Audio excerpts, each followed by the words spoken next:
What is Bitcoin? The name Bitcoin is made up of the words bit and coin. The word coin comes from coin, as in money, and the word bit comes from binary digit. It's something that computers use. So, in simple terms, it's the money created by computers. Not your government, not your bank. They're not in control. Also, just like the internet, Bitcoin is borderless. Now, Bitcoin means three things: the software, the network, and the coins or currency. Bitcoin is a virtual asset that exists only in computers distributed across the world, that is run by users just like you and me. Yes, you can be a part of it. All you need to do is run this software. Bitcoin is simple software. This is how it looked when its mysterious creator released it in January 2008.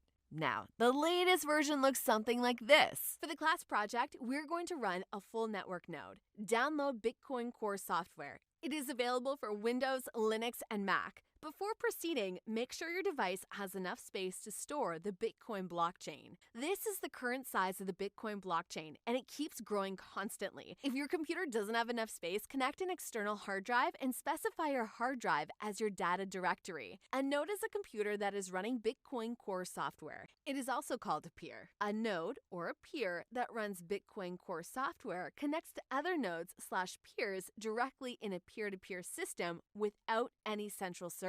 When it establishes a connection with other peers on the network, it requires data from them. What kind of data? Basically blocks. You see, Bitcoin is a P2P distributed timestamp server. Peer-to-peer means it connects to other peers directly. Distributed means whatever data it has, it distributes to all other peers. Generally, they all have the same data. Timestamp server means it records the time when an event happens. Suppose if Adam sends 1 Bitcoin to Eve on 20 December 2020 at 12 a.m., the transaction gets permanently recorded and it's distributed among the peers. This transaction goes into a block. These blocks get sent to all peers on the network. Now, everyone knows that Adam sent 1 Bitcoin to Eve at that particular time. You see, the creator of Bitcoin, Satoshi Nakamoto, ran the software on January 3rd, 2009 first.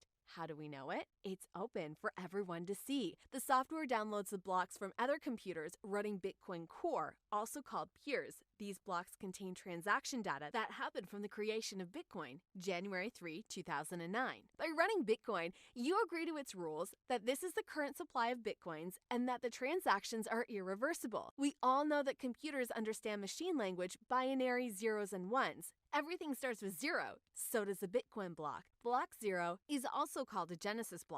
It's a special block because there is a secret hidden here. If we decode this, we get this message. The Times, 3 January 2009, Chancellor on brink of second bailout for banks. This message made it obvious that Bitcoin was forced to come into existence because of the frauds and scandals of banks. So be sure to participate in the Bitcoin network by downloading Bitcoin Core. Experience what it offers to you. You will only know that when you experiment with it. Play around, post a screenshot of your computer running Bitcoin Core. It takes a few days to a few weeks depending on your network speed to catch up with the network. Don't know what that means? Run the software and find it out yourself.